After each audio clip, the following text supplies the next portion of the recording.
Just heard a loud explosion. It looks like it's possibly in the area of Maine and Bristol. They're investigating a gas leak in the area. Are you or anyone else injured? We just felt the whole building just shake.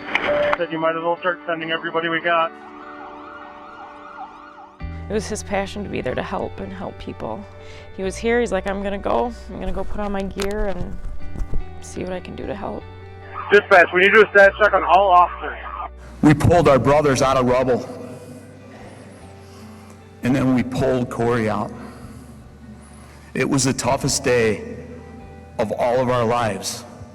It's a true Sun Prairie hero, and he's a champion of the downtown area. The response has been amazing. There's no other word for it. It says we've got a heart and compassion and we care about people. We've cried, and we'll do that the rest of today. But tomorrow, we start picking up the pieces and we start rebuilding. I think it's just really important to know that we remember what happened. Show them that the glass is cleaned up, that things are moving along, that there's lots of people helping. Like, made it even more obvious to me how much not only I was a part of the community, but how important the community was. And everyone that lives in Sun Prairie should be proud of the community that's here. We need to celebrate Corey's great life, and we need to celebrate the great things that this community has done to fight the adversity that we've dealt with. Sun Prairie Strong, a 27 News special presentation. Good evening, I'm George Smith. And I'm Amber Noggle. It has been 1 year since an explosion in downtown Sun Prairie. That blast killed a firefighter, destroyed buildings, and forced people from their homes. It was a terrible day, but it brought out the best in our community. Volunteers came from miles away to donate food, water, and clothes. People lined streets to pay their respects to Fire Captain Corey Barr, who died in the explosion. And they rallied around first responders and each other. Tonight, we'll show you how far this community has come, all the work to make this recovery happen, and what's next for Sun Prairie. But first, it was just after 6 when excavation workers hit a gas line at the intersection of Main and Bristol Streets. The explosion happened just after 7. It took firefighters hours to get it under control and months to get the area back to normal. A criminal investigation into the explosion wrapped up in December. Sun Prairie and the surrounding area sprung into action to help each other. People brought donations, they worked to rebuild. We saw the community's compassion, resilience, and its strength. That day changed Sun Prairie and the people who live there forever. No one more so than Abby Barr, whose husband, Fire Captain Corey Barr, was killed. Danny Maxwell talks with Abby about life with their twin daughters, Aubrey and Haley. Aubrey and Haley Barr spend their 4th birthday at the pool. Their favorite spot? The slides. How old are you? You're 4 years old? Who else's birthday is it? Aubrey Lynn's birthday too. Mom Abby is well aware it's their first birthday without their father, Captain Corey Barr. Days like today, you just feel it even more. To Abby, Corey was so much more than the firefighter who gave his life. Just a very giving, thoughtful, kind, outgoing, funny, you know, just, I don't know, perfect without being perfect. Nope, it's smelly chocolate. Oh, okay. Getting ready for their birthday dinner, the twins share memorable moments with Mom. Mommy. What, honey? I see something on it. What is that?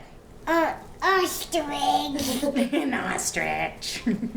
That's an ostrich or a peacock. He loved those girls so much. He was such a proud father. You can feel the love in this house. Is she your sister? Yeah. Do you like her? Yeah, she's my favorite friend. Oh. They're the reason I get up every day. You know, no one else is here to get up with them anymore. But still, there are sad times. I don't even know how I'm dealing with it, honestly. Mommy, don't cry. I'm sorry, baby. Mommy's okay, okay? Mommy's okay. And we're gonna go get dinner soon, and we're having a great time. They know when I'm sad and when I cry, they usually come up and are like, you know, do you miss Daddy? And I say, yeah, I miss Daddy. Abby says she's always honest with her girls and open about her feelings. I have called friends and family to come over so I can go hide away in my room and they can hang out with the girls. Support from the Sun Prairie community has kept them going. He loved Sun Prairie, loved Sun Prairie. I'm gonna try and put my best effort into raising these girls to the best of my abilities, and that's the best way I can thank people and honor, what they've done for us. State leaders are also honoring Barr and his family for their bravery and sacrifice. Last month, Abby was in Madison at the state capitol to receive a special recognition. They gave him and his wife Abby a standing ovation when they visited the assembly. They passed a resolution recognizing all first responders the day of the explosion. 2 other firefighters were injured that day. Greg Pavlik and Ryan Welch were responding to the gas leak when they were hurt in the explosion. Welch was released from the hospital 2 days later and received a hero's welcome when he returned to work. Later that same month, Welch visited with people at this fundraiser for him. These girls, who did not know him previously, organized the event. Welch was still recovering at the time, but said he was grateful for the support he received. There were other first responders injured that day, too. Sun Prairie police officers ran to the scene, also putting themselves in danger. Nick Buffo talked with Police Sergeant Ray Thompson and other first responders about that day and what life has been like since then. You could hear the gas gushing. Sun Prairie Police Sergeant Ray Thompson was downtown enjoying dinner with his wife when he got the call. So I left my squad behind the restaurant and walked down here to investigate. You could actually see the ripples. It almost looked like heat coming out of the ground. Sergeant Thompson, along with other first responders, quickly began getting people out of the area. You started with the inner circle, and then as soon as we knew we had those, and then we worked farther away. Less than an hour later, I was walking away from the bar house when the explosion happened. I ducked behind a car. It was like it was raining. That's when I felt like I got hit by something. A brick hit his right arm, but he wasn't worried about himself. My first concern is I thought that the fire chief was in the rubble. Just down the block, Fire Chief Christopher Garrison was searching for 2 of his own. We were concerned about, of course, were Corey and Ryan. Both were found and sent to the hospital, where Corey Barr would later die. Firefighters knew their colleagues and friends were seriously hurt, but Chief Garrison says they kept on working. I don't think anybody turned around and folded and stopped doing what they're supposed to be doing. Meanwhile, the community showed up to help. The stream of people coming to help has stayed with Lieutenant Kevin Konopacki. And I'll tell you, the people of this community are fantastic as well. The impact of the people in this community and what they did to want to help out, that is something I will never, ever, it'll never leave me and I'll never, ever forget. 1 year later, first responders are proud of their work that night. You lose so much, but you could have lost so much more. That really reaffirmed, that anything can happen anywhere and that we always have to continue to be prepared. The response was amazing, and thanks to first responders that night, about 115 people got out before the explosion. After the chaos subsided, those heroes had to figure out how to get back to normal despite the pain of losing a friend and colleague. Michelle Alfini explains how the fire department continues its work to serve this community 1 year later. We suffered the biggest loss, but everybody lost something. Now 1 year later, If we're to lay back and fold, we'd be dishonoring Corey. Sun Prairie Fire Chief Chris Garrison says his department is growing. We're continuing to do all the things that we started doing. We haven't regressed. That means new volunteers, new hires, and familiar faces taking on new roles. It's the brotherhood, the community. July is Jeffrey Hilby's first month as a full-time firefighter, but he's been volunteering with the department for nearly 2 years. Long enough to remember July 10th. While I was inside getting my gears when the building exploded. 2 firefighters were injured and Captain Corey Barr was killed. He put the city and this department before himself. That's why a year later, Captain Barr is still present throughout the station. Instead of mourning Corey, we celebrate Corey because, he was that guy always with a smile and he was always happy. He was such a Sun Prairie guy. A reminder of what's at stake on every call. Never get complacent. And a source of unity as the department continues to heal. In tragedy, you find strength. It's what brings us together. And he says Sun Prairie hasn't had a single member leave the department due to the events of last year. Fire Station 1 is next door to City Hall, where staff and elected leaders have to find ways to help the city rebuild and to heal. The person at the helm of moving Sun Prairie forward has been the city's mayor, Paul Esser. Caroline Bach sat down with him to talk about that night and how far the city has come since then. July 10th, this is where I was. Sun Prairie Mayor Paul Esser recalls he was in a Plan Commission meeting in the City Council chambers when last year's explosion happened. We heard the explosion, of course didn't understand what it was. We just thought it was something with this building. That's how powerful the blast was. The explosion happened near the stoplight. As you can see, it's blocks away from City Hall. The dust was filtering down off of these, the rafters. So it was real dramatic. It wasn't long before Mayor Esser found out the magnitude of what had actually happened. You think of it as a once-in-a-lifetime experience, and we all hope that's what it is. In the days, weeks, and months that would follow, Esser found himself with a responsibility much larger than being mayor, being the one to reassure the community that things were under control. This community is becoming more engaged in what's going on in the world around us, while never forgetting what's been emotionally and physically etched in the city's history. When people think about July 10th here in Sun Prairie, what do you want them to focus on most? What I want them to focus on is the dedication of the people that evening that went in there and kept this community safe. It was miraculous. We're now 34,000 people, but on that night and in the days that followed, we acted like a community that was much smaller. A big question a lot of people have is what's going to be built at the explosion site. That's to be determined soon. The city is working with a planning group out of Chicago to get community-wide input on what people would like to see there. And city leaders are also leading the charge to help people and businesses get back on their feet. Coming up, the work families had to do to make sure they returned home and the people who helped make it possible. We literally woke up the day after the explosion and we're like, we don't have jobs. Local business owners had to fight back too, how they got creative to stay afloat and the community support they received. Coming up, how some of Sun Prairie's favorite places are doing today.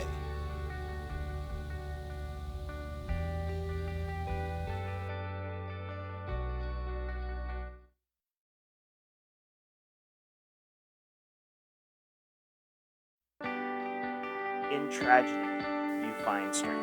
It's what brings us together. Sun Prairie Strong, a 27 News special presentation. And so I think we're even closer knit now and have that pride to be from Sun Prairie and to have gotten something so tragic and got through it. Shoppers returned to downtown Sun Prairie almost as soon as the barricades came down. Last November, they filled local shops to help those owners bounce back. Support for explosion victims came from within Sun Prairie, around Dane County, and across the country. In all, about $500,000 was raised to help people and businesses. Francisco Almenara has you covered on how one Sun Prairie organization helped put those funds to good use.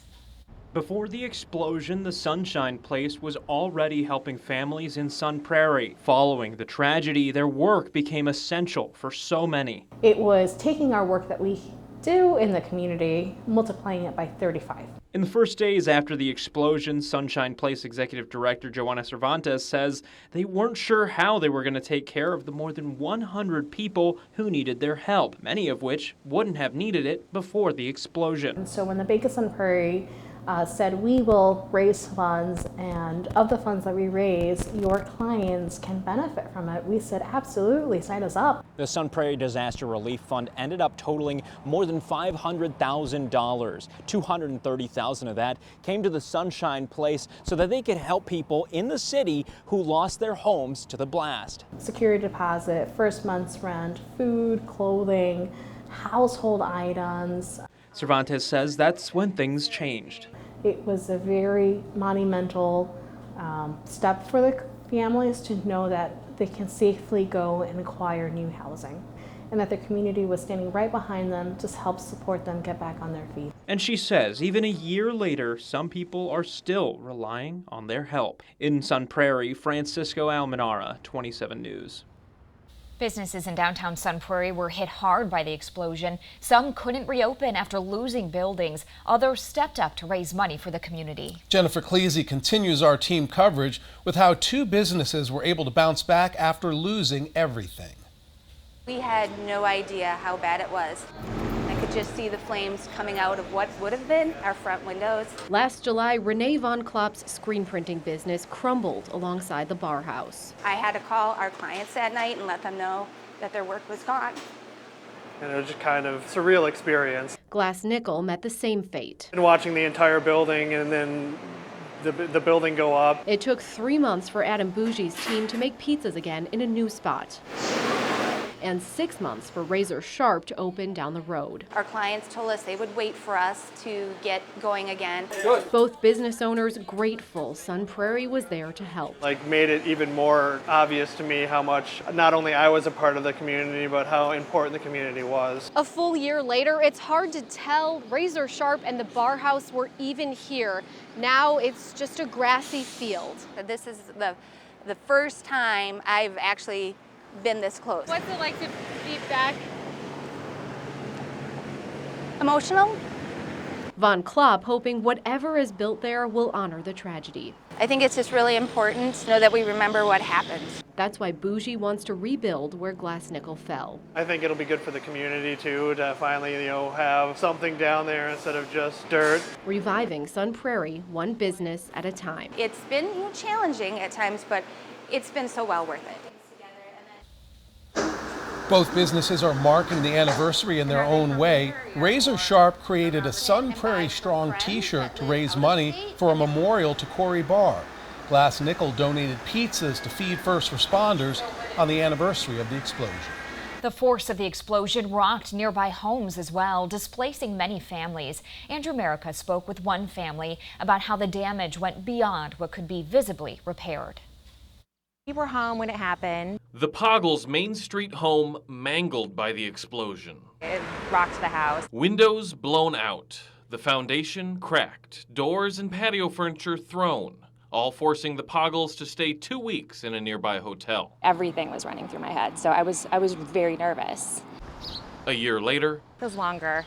I can't believe it's been a year. a fresh coat of paint, some new windows, and the damage fixed. We were very lucky. A process owner Jessica Poggle says went smoothly thanks to help from insurance and the community. Overall, it could have been so much worse, so we were very thankful that that's all it was. The Poggles live just blocks from downtown, and while the physical damage to their home was easily fixed, the emotional damage took a little time. I had my daughter in some therapy and, my son too, just to kind of talk through some things and so it took a couple months for them to get back on track. Her children, like the whole community, trying to process the tragedy. They were really sad for the firefighter that lost his life, but just kind of talking about, what happened and that it's not going to ever happen again. As life has moved forward in the year following the explosion, Poggle says it's thanks to the community that her family has stayed strong.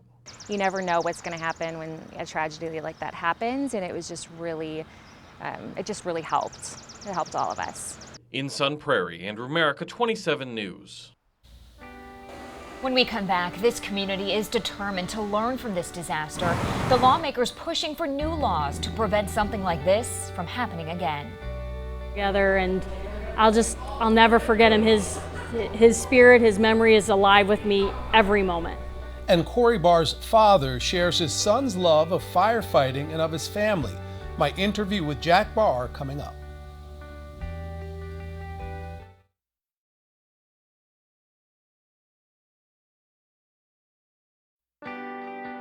In tragedy, you find strength. It's what brings us together. Sun Prairie Strong, a 27 News special presentation. It's been more than we've asked for, and we couldn't be prouder. That was Sun Prairie Fire Lieutenant Aaron Hebner talking about the support his department received as they returned to Fire Station 1. People left messages and flowers for them as they got back to work. Away from Sun Prairie and the state capitol, lawmakers are at work on new laws designed to make sure something like this never happens again. Tony Galley has more on the growing concerns about underground gas lines. anywhere you dig in the state, there's no guarantee that you're free and clear. In Sun Prairie, bungled excavation and a ruptured natural gas line snowballed into a deadly explosion. OSHA cited the excavator for failing to contact diggers' hotline, proposed a fine, and a lawsuit from the widow of explosion victim firefighter Corey Barr alleges that Digger and other involved companies were all negligent. We believe that there's adequate protection for the citizens of Wisconsin. And a proposed law from Sun Prairie Democrat Representative Gary Hebel calls for heightened protections with stricter requirements on contacting Digger's hotline before excavation. State officials say Sun Prairie's terrible outcome is thankfully an outlier. Natural gas line ruptures happen and are repaired. And nationally, the state's safety record on the number of gas line breaks is outstanding. With all of the miles of line that we have in the state, if you look at it on a per incident rate or incident per mile rate, Wisconsin ranks in the top 3.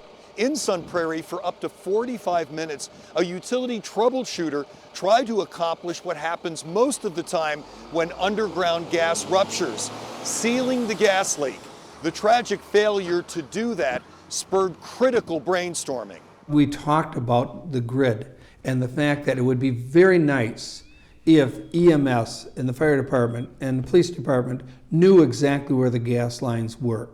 But the fear there is sabotage. And there's some legitimacy to that. Sun Prairie's Representative Hebel wants to overcome security concerns. The grid idea of knowing where the power lines are is something that we have to consider. The increase in broadband and the change in technology, the 5G technology, is really creating situations where people are just digging and doing a lot more work underground. The State Public Service Commission's Martin Day says there is surveillance. We have 7 inspectors who are out in the field every day. And a complaint process if Digger's hotline is ignored. We have the system in place in terms of a culture of safety. And safety cannot be far from top of mind after Sun Prairie. Tony Galley, 27 News.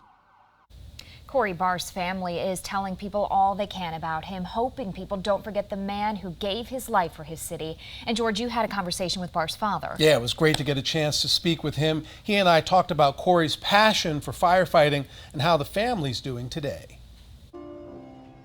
Jack Barr says his son Corey always wanted to be a firefighter.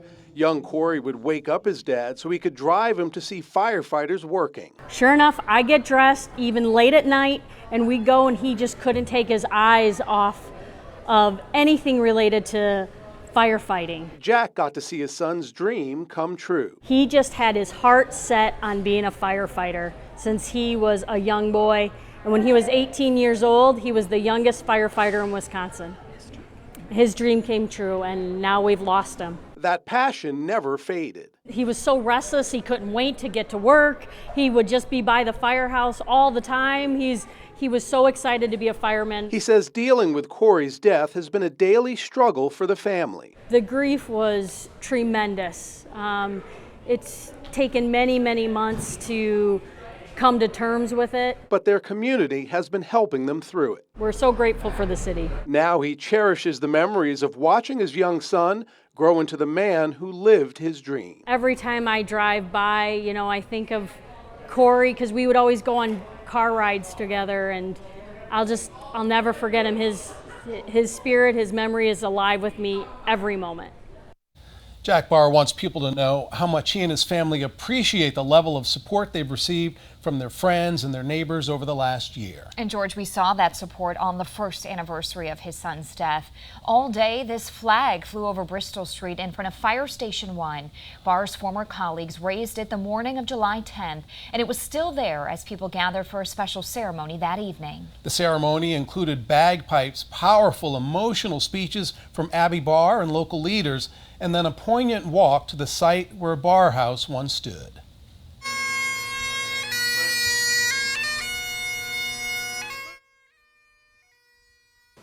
A year ago today, a group of firefighters and a group of police officers went into a situation that they knew was dangerous, and they knew what the outcome could be. but all of them knew what they were facing that day and what could happen. It was a very tough day, it was a very hard day, but our organization is strong and resilient. When something like this happens, everybody comes together. I mean, there wasn't enough people could do to help the people that were suffering. My life was better by having Corey in my life as my husband and best friend. He put all into everything he did and never did it for himself. It was all for other people. And when asked how he could do it all, the bar, the fire department, his real estate, and have a family, he said, "It's not hard when you're living a dream." And that was such a moving ceremony. George, you were there. So what stood out to you most there? Abby Barr's poise. I mean, think about all that she's been through, and then she gets up there and she speaks to that entire crowd, and then she leads the city on a walk from Fire Station number 1 to the site of the old bar house. Whew. Yeah, it was really touching. Special moment. And our team at 27 News has been in Sun Prairie since the explosion, documenting and reporting on how the city showed the world its strength. We're leaving you tonight with some of the most powerful images of last year. Thanks very much for joining us, and have a good night.